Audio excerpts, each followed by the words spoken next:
Good morning, everyone. I'm Dr. Khajamuddin Syed from Unit for Drug Discovery Research, Central University of Technology. In Bloemfontein, we have two universities. One is University of the Free State. Another one is Central University of Technology, because many people don't know. We have another university there. It's the Central University of Technology.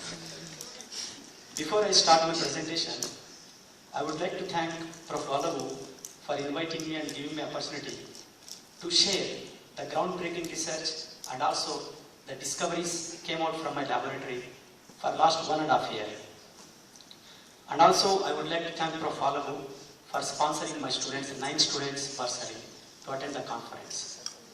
So let's not waste time. Let's beat the bush. Let's put the bird, not the bush.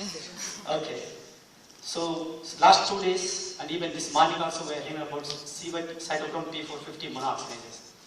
I saw many plant extracts using to find some antiviral, antibacterial, antifungal things. Currently we are using quite a large number of drugs, and all these drugs, basically the azole drugs, they interact with cytochrome P450, CYP51. This P450 is present everywhere, all organisms. And why it is omnipotent means, whatever the azole drugs we are using, they bind to this P450. What they do, this P450 is very critical. It involved in synthesis of sterols. Sterols are key components in the membrane of even us, even the bacteria, even the fungi, all the microorganisms. So imagine they bind to this CYP51 and they inhibit this conversion of danosterol in the fungi to ergosterol, membrane sterol.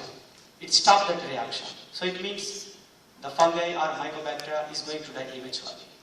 Story is fine. So what is the problem now? Why we are looking for the new drugs? Why we are looking so many plant extracts? Why we are designing this? The problem is, first thing, antibiotic resistant. Microorganisms are very smart. They are developing antibiotic resistant. The second thing is, the drugs we are using having cross-reactivity. The drugs we are using, they also interact with other P450s, and unfortunately we human beings also have CYP51. Now my laboratory, the research I am doing a little bit advanced one, which is genome-wide comparison and bioinformatics coupled with wet laboratory. So let me share with you some research, let me take you to the journey. I guarantee you guys, you will be excited after listening my result. It will be 4 parts. So the first one, I will tell you what progress we made to use P450s as a drug target in tuberculosis. I'm not going to give an introduction to tuberculosis because everybody knows when you write a grant, first thing we'll put, 1/3 of the human population is infected by latent TB. It's not to scare, but it's a reality actually. So now, when we did the genome sequencing of this tuberculosis, quite long time back, we found 20 cytochrome P450 monoxidase. Among 20, we know only 5 P450, what they do. Even today, we don't know what the rest 50 do. Number of studies show these 3 P450s are essential for the TB survival. And quite a large number of studies, like population evaluation show, Mycobacterium P450s are good drug targets. But what is the problem? Why we are not using this as a drug target? The major problem is functional analysis. We only know 5 of them. One we know, CYP51, the azole drugs we are using. Remaining 15 is orphan. The another problem, if you want to study a protein, you want to know the function, then only you can design a good inhibitor. Expression of Mycobacterium tuberculosis protein is very difficult. Many groups, they tried world-leading MTD P450 researchers. For example, this is a thesis published from UK. This is a paper published from USA. These are the top researchers in P450 research. They tried many ways to express P450. For example, CYP128. They failed. This is where my laboratory comes. So, what we did, we designed a novel expression vector. Sorry, I masked a couple of features here, so because a lot of work going. So we designed a novel expression vector, and we cloned CYP128A, and you see the expression. This is the control one, this is the test one, which is CYP128. See the amount of expression we get, you can see with the naked eye. And it's perfectly shown, it's a whole cell spectrum, P450 peak, P420, we are standardizing that one. So this is a major breakthrough in TB-P450 research. I'm happy to inform you that my student Ibilay, Q, Parvez, and Bama, they already constructed entire MPP-P450 library.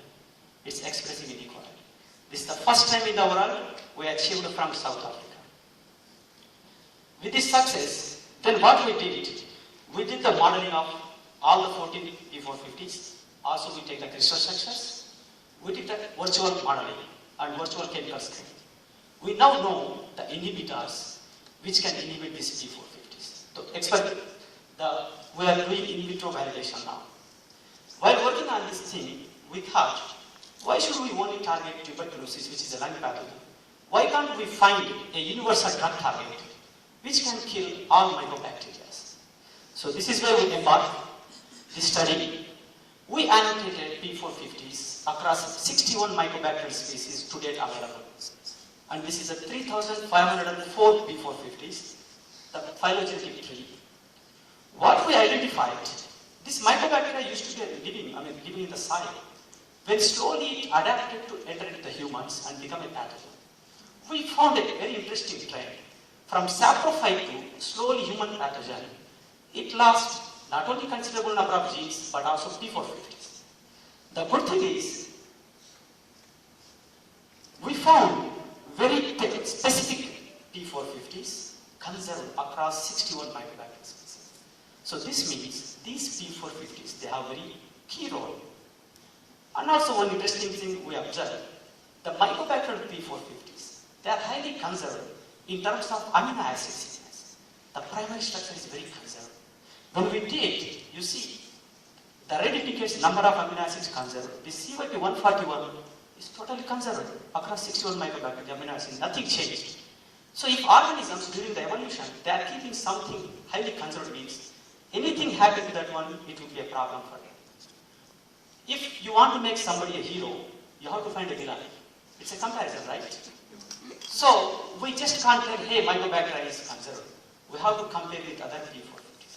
So this is the metadata which all my students are involved in. We got 62,500 P450s, belong to CYP1 to CYP5152 families. All, whatever available in the world. We got it. We did a phylogenetic analysis. You see this beautiful picture? And we found very interesting results where the P450s having a conserved amino acids, they group together. The P450s, they have diverse amino acid sequences. They group together. It means they are adapting. Some of them are conserved. The conserved ones are our good drug targets. And this is protein level. We have to show at the gene level also. Molecular rate analysis. We want to show gene level also, these are conserved.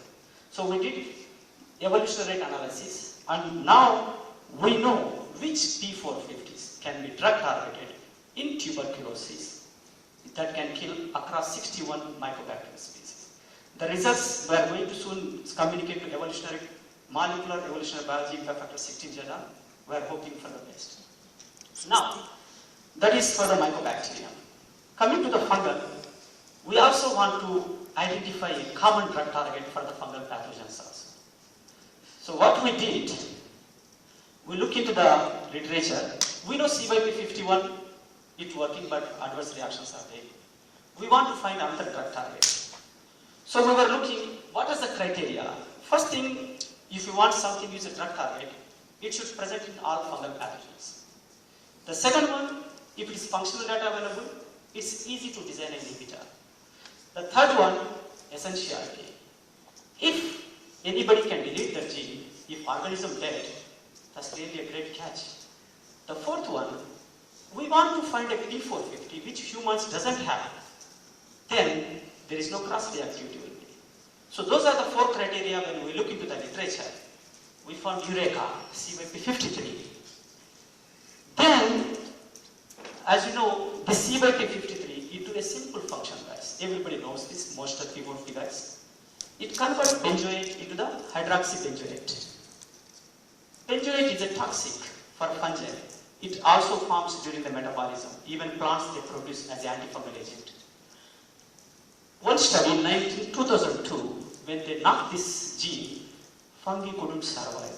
And they came up with these explanation. So it means people already showed one study that this is essential gene. When we look into the literature, these groups from Slovenia, Professor Kumar and Nada Kazavic, they did CYP53 from C. lunatus, which is a plant pathogen, and also opportunistic human pathogen, especially immunocompromised people. They did a lot of study on this P450 from this. They did modeling, they identified the inhibitors, they checked against 3 fungal species. They got a very good results. Now when we look, okay, now we know this P450 can act as an alternative drug target. What do we want to prove? Can it be a common alternative drug target fungal pathogens? That's where we did genome-wide comparison. We selected fungal pathogens from belongs to ascomycete and basidiomycetes. We did the P450 annotation, CYP53, and here you can see this phylogenetic tree. The CYP53 belongs to ascomycete, belongs to basidiomycete. They grew separately. So during the evolution, when this become from parent to daughters or siblings, the P450 also diverged actually. This is very interesting. When we look into the primary structure, you see it's really very interesting. Ascomycetes, which are the human pathogens, they have very highly conserved primary amino acid. You see 9999 indicates it's conserved amino acid. There is no change across the 21 ascomycete species. But basidiomycetes, hardly you see any conservation because it's a diverse. They are not pathogens. They want to live in the soil, degrade wood plants. They have different aim. If you look at the conservation, 99, 98, 97, this is almost 100% identical, guys. So this is a very good, perfect drug target alternative. Then what we did the modeling of this one ascomycete, one basidiomycete here like this. Then we mapped the conserved residues. You can see very beautiful 9 are the conserved one, but that doesn't solve our problem. We want to see the active site cavity because that's where the substrate bind, that's where the inhibitors bind. We mapped the active site cavity, and you can see in the active site cavity what we found. 78% amino acids are conserved in the active site cavity. This is really a very high amount of amino acid conserved. So it means if we design any inhibitor against this CYP53, it can kill almost 21 ascomycetes, which are all human pathogens. And one of my students, Lorato, she is working on this project.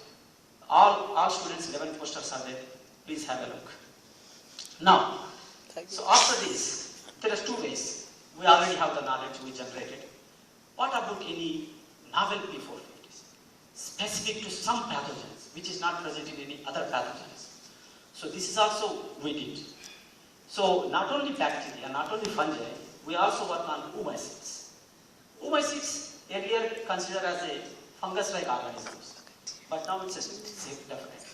I am sure many people here coming from the plant science background, they know Irish potato famine. 1/3 of the Irish population is died because of the potato famine. It's not because of the weather, because of these oocytes. When Britishers ruled Ireland, they cultivated only one variety of potato. When this pathogen infected, whole potatoes gone. And they didn't have to eat other things because of the colonization also.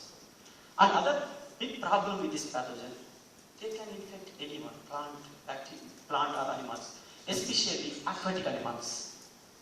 Aquatic animals business is almost 1.26% of GDP in Africa, guys. It's quite a large amount. In South Africa, we have 250 to 300 people are surviving on aquatic things. We have this mulchid green we are using, but now recently studies show it's a cancer-causing agent. And they found mulchid green in the fish, prawns, all the aquatic animals is banned now. So currently there is no drug. So what we did with P450 specialists, we annotated P450s in these pathogens. We strangely found very moderate number of P450s. And quite interesting thing is, few P450 families. That's it's completely different. Few P450 families and more P450s. Then what we did a phylogenetic analysis. And if you see, we've selected 3 different order species. We found P450s grouping order-wise. So same like this fungi, when they evolved, they conserve something inside them. Then when we analyze, only 3 P450 families are dominant and they are distributed according to the order. Now, when we did the diversity, what we found, fungi we know up to now, they have more number of P450s, more number of P450 families. So we compared these two fungi, all humans also, we compared all animals. What we found, Oomycota is having lowest P450 diversity. It means diversity is less means conservation is more. It means we can use as a drug target. You can ask me, Dr. Syed, what are you showing is a basic research? Where is the discovery come here? This is the slide discovery comes, guys. When we annotated these P450s, we discovered a novel fused P450 family. To date, we know a heme peroxidase at the N-terminal site, a P450 at the C-terminal site. But when we identified, it's opposite. P450s, N-terminal, heme peroxidase, C-terminal. And please note that oomycetes, fungi, they have different origins. They never come across in the evolution. So this P450 is a novel P450 family. We have done extensive analysis. We have identified the inhibitors. We did the trials and we really got a success to develop this drug. And we have been telecasted this news all over the South Africa, SABC, NCA, Oxford, everything. This is my team, Prof. Mashal is here. So that result, inhibitor, clinical trials, I'm not going to show you because that's the different story. Now the last one. Since yesterday, even 2 days, even this morning also, this is the last part, right? Don't worry. We are listening so much cross-reactivity, adverse effect. Is it possible, can we design a drug that can inhibit a specific P450 family? It's a basic question. Is it possible, can we design? So, most of the P450 guys, we know the P450's structure is 3-dimensional 4D is a similar structure, whatever you take. But at the primary level, which is amino acid level, is highly diverse. When the P450 identified quite long time back when Prof. Alabu presented, committee came up, if any protein is greater than 40%, it belongs to family. If it is shown greater than 55%, it belongs to subfamily. Have we ever thought, does it make a logic? Is any P450 guys thought, hey, what is this? Can't we, you are working with CYP1A1, 2D6, 3A4. Have you ever thought, it's just because of identity we are saying this is this, this is this. Can't we get something like a unique, like I'm unique, you are unique, everybody has their names unique, you look unique. Can't any P450 family, what is the characteristics it makes it unique? Nobody has identified guys. So this is the basic question my laboratory is trying to understand. When we look into the literature, this group from Germany, Prof. Julkan, please, very well established laboratory, they tried, they collected 16,732 P450s. They classified into 2 groups based on the redox part. Class 1, class 2, like a 2-component bacterial system, 1 component like a eukaryotic system. They took these sequences, they classified into 2, then they look into the what amino acids conserved. Is there anything unique into this one? They found the amino acids close to the heme, which is a proximal, little bit conserved. Substrate binding region is highly diverse. They came up with only few amino acid conservations, like arginines, and what this paper describes, glycine is conserved in class 1, proline is conserved in class 2. When this paper came, that time I just moved from USA to here, South Africa. So I don't want to invest much money because I have no plans to stay in South Africa. But fortunately I joined COT, so I got a bike. So I was using bike because I don't want to invest any money. When I read this paper in 2030, I was thinking, shit, the big laboratory did this one. Sorry. Sorry for that. And then I was thinking, something unique when I stopped at the Start. I saw South Africa, you guys have very stylish cars, really. I have to accept that. BMWs, all these Mercedes. I thought, okay, each one is unique. Why unique is expensive, but they have something unique. You can't generalize rules. So you can't take the proteins, just to base it on the two classes, you can't divide that one. If you want to do something, you have to do this. Like this, mama penguin is telling to the baby penguin, like you are unique just like everyone else. And he's thinking, I look like the same, how can I find? So what I did, okay, let's cut this, let's look at the family level. Each family, let's look at the family level. And I concentrated on the two motifs, EXXR and CH. These are the two motifs. What I found, I first selected fungal P4 families, 12 families, which I had access. And when I did this analysis, the EXXR and CHZ motifs amino acids, they are uniquely conserved in each P450 family. It's really quite interesting. Now, can we make it a general for all? So we need to compare. So